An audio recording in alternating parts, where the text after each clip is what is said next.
Baik, assalamualaikum warahmatullahi wabarakatuh.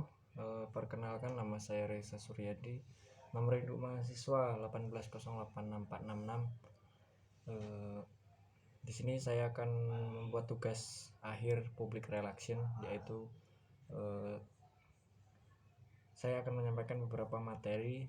Yang pertama yaitu tentang komunikasi dan organisasi.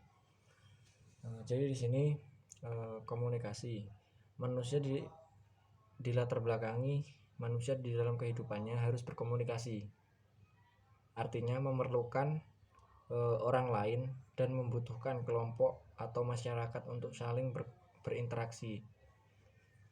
Hal ini merupakan hakikat bahwa sebagian besar pribadi manusia terbentuk dari hasil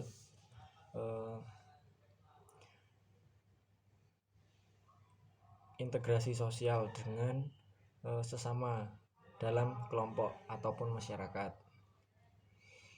Komunikasi tidak hanya penting untuk manusia, tetapi juga penting untuk sistem pengendalian manajemen yang merupakan alat untuk mengarahkan, memotivasi, serta memonitor ataupun mengamati serta mengevaluasi pelaksanaan manajemen perusahaan yang mencoba mengarahkan pada tujuan organisasi.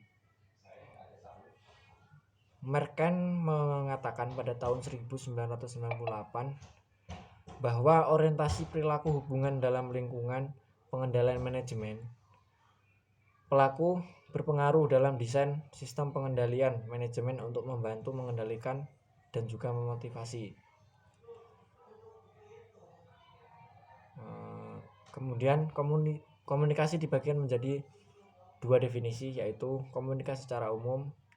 Komunikasi adalah suatu proses di mana seseorang atau beberapa orang dalam kelompok, organisasi, dan masyarakat menciptakan ataupun menggunakan informasi agar terhubung satu sama lainnya, sehingga membentuk suatu kelompok masyarakat. Komunikasi menurut para ahli. Di sini disampaikan oleh Hemstreet and Beatty, komunikasi adalah suatu proses penukaran informasi antar individu melalui suatu sistem yang biasa. Jadi pertukaran informasi antara satu orang dengan orang yang lainnya. Itu menurut Beatty. Kemudian yang kedua itu menurut The Anderson dan The Dorson.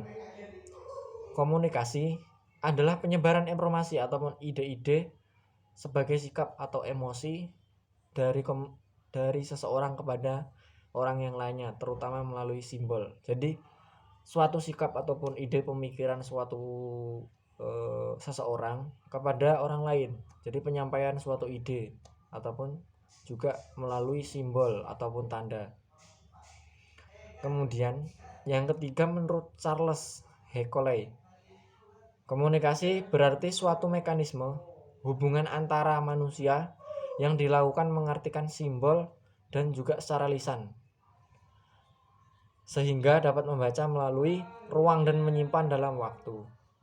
Jadi di sini komunikasi dijelaskan yaitu tentang hubungan antara manusia dengan manusia lain. Itu dilakukan dengan mengartikan suatu simbol ataupun tanda secara lisan, baik itu lisan maupun menyimpannya dalam suatu waktu. Kemudian adapun unsur-unsur komunikasi. Yang pertama adalah komunikator atau pengirim ataupun juga sender. Jadi di sini adalah orang yang menyampaikan isi pernyataan ataupun komunikasi. Komunikator bisa tunggal, kelompok, ataupun organisasi pengirim berita. Organisator bertanggung jawab dalam penyampaian berita dengan tepat dan jelas. Salah satunya yaitu media sosial contohnya. Banyak media sosial antara lain Facebook, Twitter, Instagram, ataupun yang lainnya. Itu menyampaikan pesan ataupun informasi kepada masyarakat luas. Dan tentunya informasi tersebut harus dipertanggungjawabkan oleh komunikator tersebut. Untuk itu, seorang komunikator dalam menyampaikan pesan atau informasi harus memperhatikan dengan siapa ia berkomunikasi, kemudian apa yang akan dia sampaikan dan bagaimana cara menyampaikannya. Kemudian komunikan ataupun penerima, receiver, merupakan penerima pesan atau berita yang disampaikan oleh komunikator. Dalam proses komunikasi, penerima pesan bertanggung jawab untuk dapat mengerti ataupun menerima isi pesan tersebut yang disampaikan dengan baik dan benar. Penerima pesan juga memberikan umpan balik kepada pengirim pesan untuk memastikan bahwa pesan tersebut telah diterima dan dimengerti oleh sempurna. Jadi ketika informasi ataupun pesan disampaikan oleh komunikator, kemudian komunikan ini atau penerima ini memberikan suatu hubungan timbal balik bahwa pesan tersebut sudah diterima dengan baik dan juga dapat dipahami. Kemudian yang ketiga, saluran media ataupun channel. Merupakan saluran atau jalan yang dilalui oleh si pernyataan komunikator kepada komunikasi dan sebaliknya. Jadi suatu saluran yang disampaikan atau yang dilalui oleh pernyataan baik dari komunikator maupun si penerima komunikasi tersebut atau komunikan. Pesan dapat berupa kata-kata ataupun tulisan, tiruan ataupun gambaran, serta perantara lainnya yang digunakan untuk mengirim melalui berbagai channel yang berbeda di telepon, televisi, maupun foto ataupun email. Di dalam pramuka ada itu sandi Morse dan juga ada SMS dan sebagainya. Di dalam pemilihan channel dalam proses komunikasi tergantung pada sifat berita yang disampaikan. Itu menurut Wursanto tahun 1994. Dan yang ketiga ada tahap-tahap berkomunikasi. Jadi di dalam komunikasi ini tadi sudah disampaikan ada unsur komunikasi, kemudian di sini ada tahap-tahap cara ataupun berkomunikasi. Tahap ideasi. Yang pertama itu tahap ideasi ataupun ideation, yaitu proses penciptaan ataupun proses terciptanya gagasan atau informasi yang dilakukan oleh komunikator. Kemudian tahap according atau gagasan informasi yang disusun dalam rangkaian ataupun bentuk simbol ataupun sandi yang dirancang untuk dikirimkan kepada komunikan dan juga pemilihan saluran dan media komunikasi. Komunikasi yang digunakan antara lain yaitu poster, gambar, grafik, dan tindakan lainnya. Kemudian yang ketiga tahap pengiriman. Nah, di tahap pengiriman ini gagasan ataupun ide pesan-pesan yang ingin disampaikan oleh komunikan tadi disimbolkan ataupun disandikan melalui saluran dan juga media komunikasi yang lainnya. Di dalam suatu pengiriman pesan dapat dilakukan dengan berbicara, menulis, dan juga menggambar. Dan juga jika kita saling bertemu, itu juga dapat dilakukan dengan cara bertindak ataupun dengan cara langsung. Komunikasi ini contohnya ketika kita melakukan komunikasi langsung antara tunggal, kita harus menatap muka antara penerima dan juga pemberi komunikasi tersebut. Secara tidak langsung dapat disampaikan dengan cara sebagai poster di jalan-jalan itu kan banyak, misalnya dari pengumuman dari partai misalnya. Nah, itu suatu pengumuman bahwa pihak dari partai tersebut menginformasikan kepada masyarakat banyak melalui poster tersebut. Kemudian juga banyak poster-poster lainnya seperti poster pengumuman bahwa akan diadakan misalnya suatu kejuaraan ataupun juga suatu pemilihan entah itu gubernur maupun bupati dan yang lainnya. Jadi itu si penerima pesan itu dapat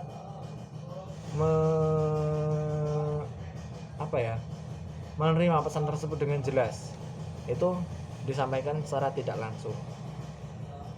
Kemudian tahap penerimaan. Setelah pesan dikirimkan melalui media komunikasi, maka diterima oleh komunikan. Kemudian pesan ini dapat melalui proses mendengarkan, membaca, ataupun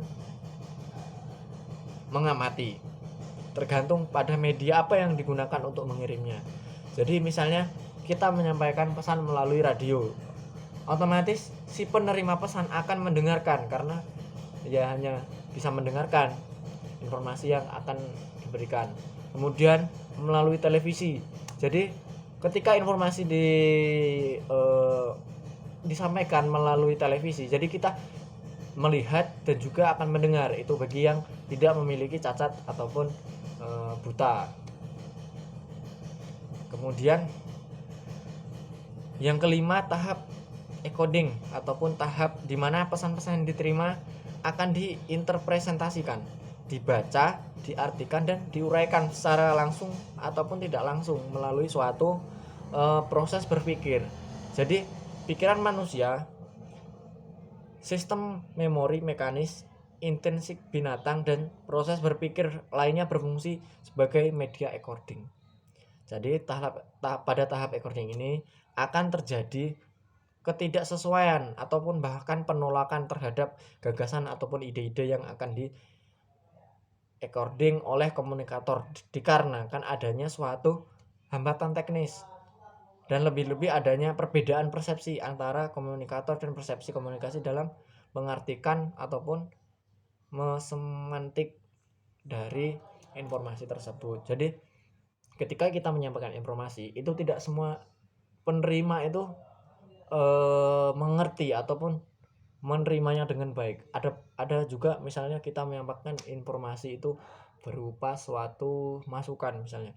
Jadi pada saat suatu kelompok ataupun organisasi dalam kita menyampaikan informasi, itu bahkan mungkin ada 1-2 orang yang akan misalnya, saya tidak setuju misalnya, karena informasi ini didapat dari misalnya dari si A misalnya. Kemudian si D membantah, tidak setuju dengan informasi yang didapatkan karena ia mendengar dari si C informasi tersebut. Jadi dalam menyampaikan informasi itu harus jelas asalnya dari mana, kemudian sumbernya dari mana, dan kapan disampaikan.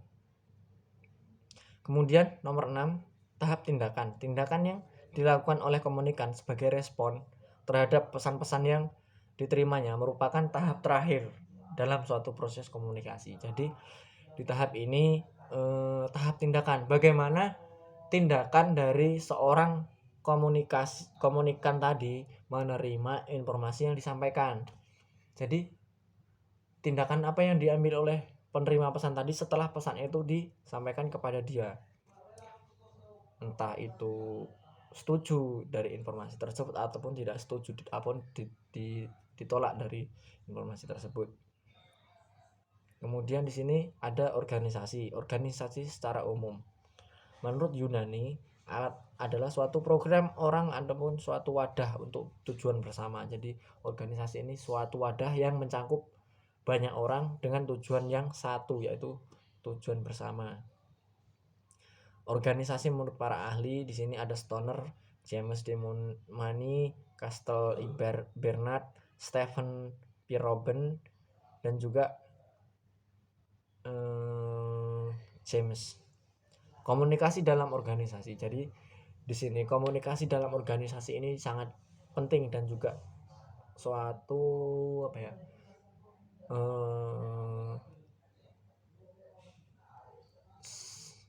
elemen dalam organisasi yang menurut saya paling penting, karena jika di dalam organisasi tidak ada komunikasi, itu akan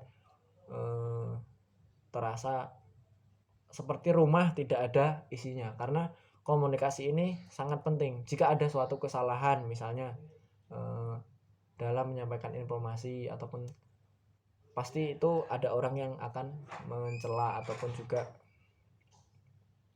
mengomentari.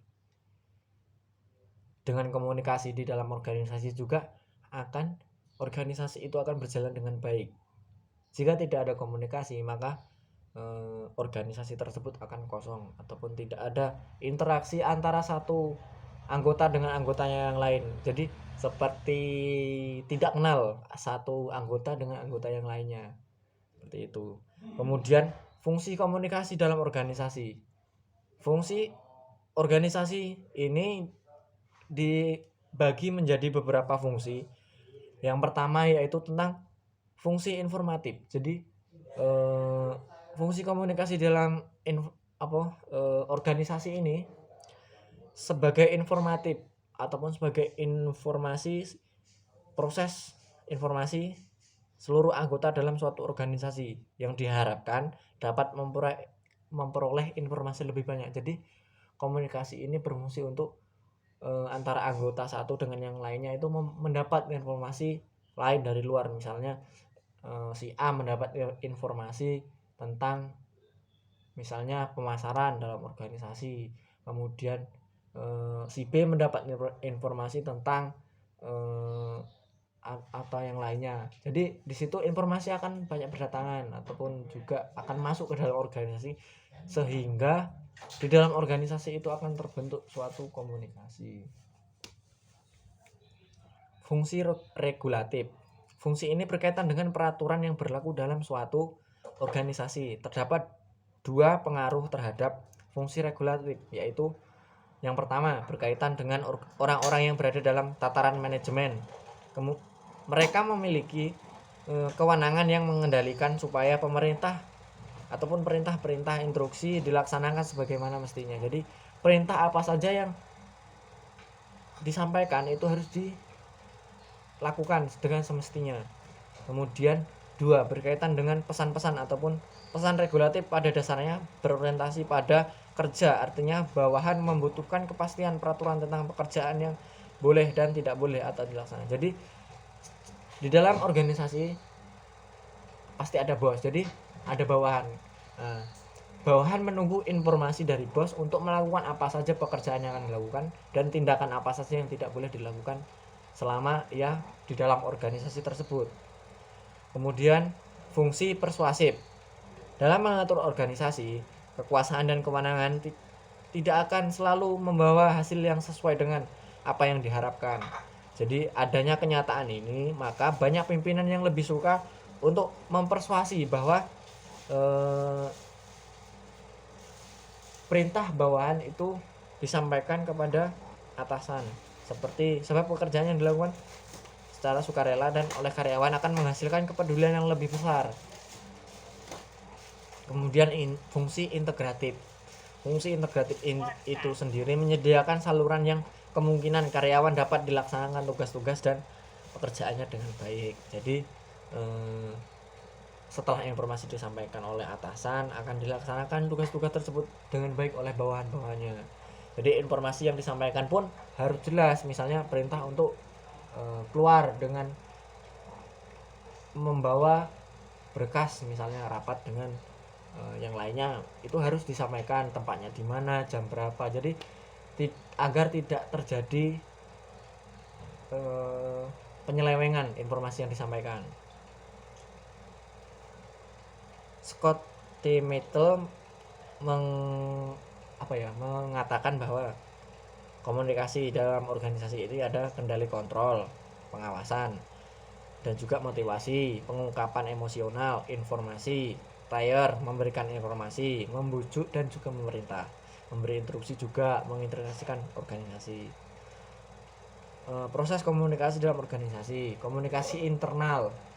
Jadi proses komunikasi antara pengurus dan anggota dalam ruang lingkup suatu organisasi dalam struktur lengkap yang khas disertai pertukaran gagasan secara horizontal dan vertikal, sehingga kerja organisasi dapat berjalan dengan baik. Kemudian gaya dalam berkomunikasi di dalam organisasi. Adapun gaya-gaya dalam berkomunikasi dalam suatu organisasi yaitu the controlling style, the equality style, dan the steering style.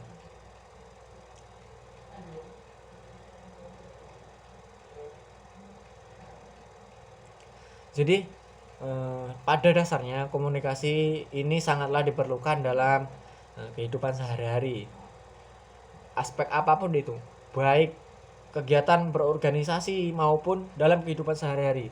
Karena komunikasi ini, jika tidak ada komunikasi, kita akan seperti orang bisu. Orang bisu pun juga bisa berkomunikasi melalui simbol ataupun tanda yang disampaikan. Jadi seperti lucu bagaimana ya kehidupan jika tidak ada komunikasi.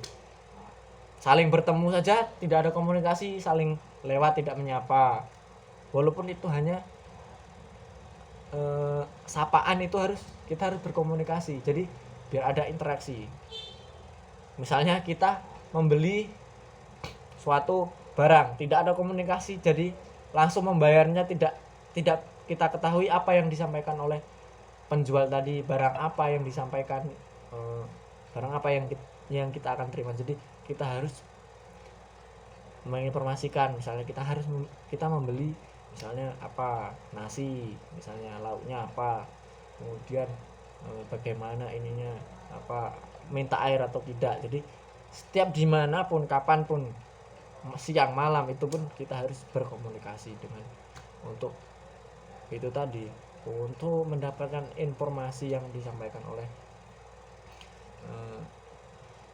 pengirim. Hambatan dalam berkomunikasi itu sangat banyak. Di dalam media sosial hambatan, contohnya saja sinyal itu menjadi hambatan dalam berkomunikasi melalui media sosial. Kemudian kalau secara langsung itu hambatannya melalui jarak, misalnya kita hambatan dalam berkomunikasi langsung itu jarak.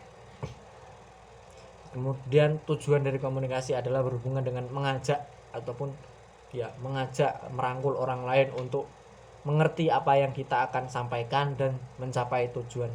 Keterampilan komunikasi diperlukan dalam bekerja sama dengan orang lain. Jadi tujuan dari komunikasi ini adalah kita sebagai atau pemberi informasi ini mengajak seluruh penerima pesan ataupun informasi ini sehingga tercapai tujuan bersama. Komunikasi, ada dua jenis komunikasi, yaitu verbal dan non-verbal. Komunikasi verbal ataupun jenis tertulis dan juga komunikasi non-verbal adalah bahasa gerak tubuh. Jadi ini disampaikan melalui bahasa gerak tubuh, itu disampaikan untuk misalnya penyandang cacat ataupun juga buta, dalam kekurangan dalam penglihatan. Baik, mungkin hanya itu yang dapat saya sampaikan. Kurang dan lebihnya saya mohon maaf. Saya akhiri, wabillahi taufiq wal hidayah. Wassalamualaikum warahmatullahi wabarakatuh. Sekian, terima kasih.